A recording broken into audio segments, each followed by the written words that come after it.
अवधूत चिंतन श्री गुरुदेव दत्त श्री स्वामी समर्थ जय जय स्वामी समर्थ श्री स्वामी समर्थ सर्वांना मी पूनम चव्हाण आपल्या यूट्यूब चॅनल स्वामींच्या फॅमिलीमध्ये तुम्हा सर्वांचं स्वामीमय स्वागत करत आहे। तुम्ही जर आपल्या चॅनलवर नवीन असाल तर निश्चितच आपल्या चॅनलला सबस्क्राईब करा, लाईक करा, शेअर करा, श्री स्वामी समर्थ अशी छोटीशी कमेंट करा आणि बेल आयकॉनवर क्लिक करायला विसरू नका, जेणेकरून स्वामी समर्थ महाराजांचे सर्व व्हिडिओ तुम्हाला सर्वात आधी पोहोचून जातील। आणि तुम्ही जर माझ्या चॅनलला सबस्क्राईब केले असेल तर तुम्हा सर्वांचे मनापासून खूप खूप धन्यवाद। बघा, प्रत्येक कोणाच्या ना कोणाच्या मार्फत आपण भेटलो गेलेलो असतो, ही पण स्वामींचीच इच्छा असेल। आपण यूट्यूब मार्फत एक स्वामींची फॅमिली एक झालेलो आहोत।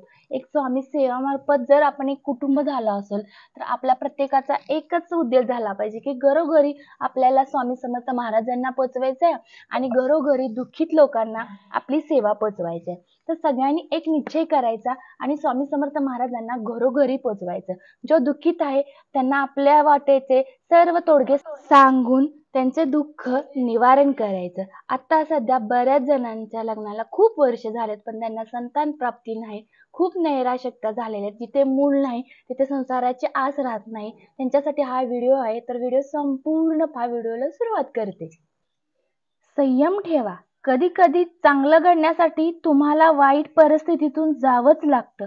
स्वामी महाराज म्हणतात, वाईट परिस्थिती बघितल्याशिवाय सुखाचे दिवस येत नाहीत आणि सुखाचे दिवस वाईटातूनच कळतात। म्हणून माझ्या भक्तांना आधी थोडं दुःख असतं, मग येणारं सारं सुखच असते। आपण जर सुखातून बाहेर दुःखात गेलो तर आपल्याला लक्षात येत नाही, म्हणून दुःखातून सुखात गेलो की किंमत कळते। प्रत्येकांना प्रत्येक संसारात अनेक विघ्न असतात, अनेक दुःख असतं, अनेक मार्ग असतात। प्रत्येकाला प्रत्येक घडामोडीत काही ना काहीतरी येत असतं। असं जगी असं कोण सुखी नसतं। संसार मार्गात प्रत्येक गोष्टीत प्रत्येक ठिकाणावर ठेच लागल्याशिवाय कळत नाही। तशाच प्रकारे आपल्या संसारात जर अनेक संकट येत असतील तर आपल्याला कलियुगात फक्त स्वामी समर्थ महाराजांचाच दरवाजा उघडा आहे हे तुम्हाला माहीत आहे। केंद्र दरबारात जाऊन आपले काय काय गोष्टी असतात ते तुम्ही जाणत्या सेवेकरेकडे मांडतच असता, परंतु तुम्हाला थोडक्यातच सांगते बघा। काही गोष्टी असतात त्या गोष्टी आपल्या हातात असतात, करण्याजोग्या असतात आणि त्याचा लाभ निश्चितच होतो। बरेच वर्ष लग्नाला झालेत पण मुलं होत नाही, तुम्ही दवाखान्यात जाता, भरपूर ठिकाणी औषधं घेता, आयुर्वेदिक घेता, ह्याने सांगेल तो हा दवाखाना कर, त्याने सांगेल तो दवाखाना कर। ह्या मार्गात तुम्ही पैशाचा विचार कसलाही न करता भरपूर ठिकाणी दवाखाना मार्गी पैसा घालत असता। पण मी असं म्हणत नाही की तुम्ही दवाखाना न केलं पाहिजे, दवाखानाही करून तुम्ही तो अनुभव घेतला पाहिजे। पण प्लस आपल्या मार्गातील एक अनुभव सर्वात मोठा आहे आणि बऱ्याच लोकांना याची प्रचिती आलेली आहे।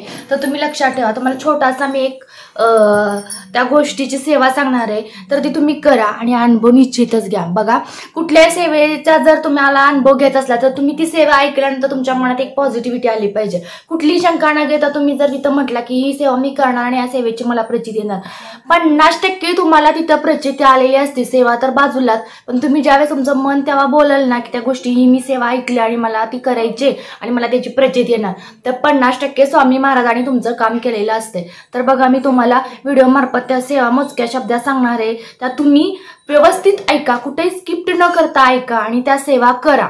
म्हणजे एक शुक्रवारी, कोणत्याही शुक्रवारी बघा, त्याला काय टाइम नसते। तुम्हाला जर शुक्रवारी वेळ नसेल तर मंगळवारी, पण शक्यतो शुक्रवारीचीच ही सेवा करायची आहे। बघा, पहिल्यांदा घरात तुमची देवपूजा झाली की स्वामी स्तवन म्हणायचं। स्वामी स्तवन म्हणून स्वामींना तुम्ही तुमची इच्छा सांगायची की मला माझ्या लग्नाला 5 ते 6 वर्ष झाले तरी मला माझ्या घरात पाळणा हळू दे। ह्या गोष्टी झाली त्यानंतर प्रदोष काळात म्हणजे 5 ते 7:30 या काळात तुमच्याजवळ आसपास जर कुठे केळीचं झाड असेल, त्या केळीच्या झाडाखाली जाऊन तिची ओटी भरायची। ओटीचं साहित्य काय न्यायचं तर एक हळकुंड लेकरू आहे आणि हिरवं झंपर पीस, एक नारळ आणि गव्हाची थोडीशी रस घेऊन जायचं आणि 7 एकच दिवा पण 7 ठिकाणी असं त्याला ज्योत करण्यासारखं हे करायचं, तोंड करायचं त्या दिव्याचं आणि तिथं लावायचं आणि त्या दिवा लावपर्यंत बाळकृष्ण महाराजांचा नित्य सेवेतला मंत्र म्हणायचा 108 वेळा। तो दिवा तुपाच्या वातीत भिजवून घेऊन जायचा, जेणेकरून 25 मिनिटं चालावा असा तो दिवा तिथं ठेवायचा। तो दिवा जोपर्यंत चालेल तोपर्यंत श्री बाळकृष्ण महाराजांचा मंत्र म्हणायचा, केळीची ओटी भरायची, केळीला 7 फेरं घालायचं आणि ही सेवा नवरा बायकोनी केली तरी चालते किंवा एकट्या बाईने केली तरीही पण चालते। पण या सेवेचा बरेच सेवेकऱ्यांना प्रचिती आलेले, बरेच सेवेकऱ्यांचा घरी पाळणा हल्लेला आहे। तुम्ही बरेच प्रकार केले असतील, थोडक्यात हाही प्रकार करून बघा, थोडक्यात हा मार्ग करून बघा। जिथं जिथं सायन्स काम करत नसतं तिथं आध्यात्मिक काम करतं. निश्चितच सायन्सला पण प्लस आध्यात्मिकचा जोड द्या आणि हा मार्गात यश नक्की मिळणारच आहे तुम्हाला. थोडंच काय फक्त जंपर पीस एक नारळ तुमच्या घरी असतं, हिरवं पीस घेऊन जा केळीला, केळीची खाण्या नारळाची वटी भरा आणि एक बाळकृष्ण महाराजांचा मंत्र म्हणून या. बघा तुम्हाला 6 महिन्याच्या आत तुमच्या घरी नक्कीच गुड न्यूज येते आणि त्यावेळेस मला कमेंट करून सांगा, ताई तुम्ही सांगितलेला उपाय निश्चितच कामी आलाय. तर सर्वांना आवडला असेल तर एक लाईक करा. श्री स्वामी समर्थ कमेंट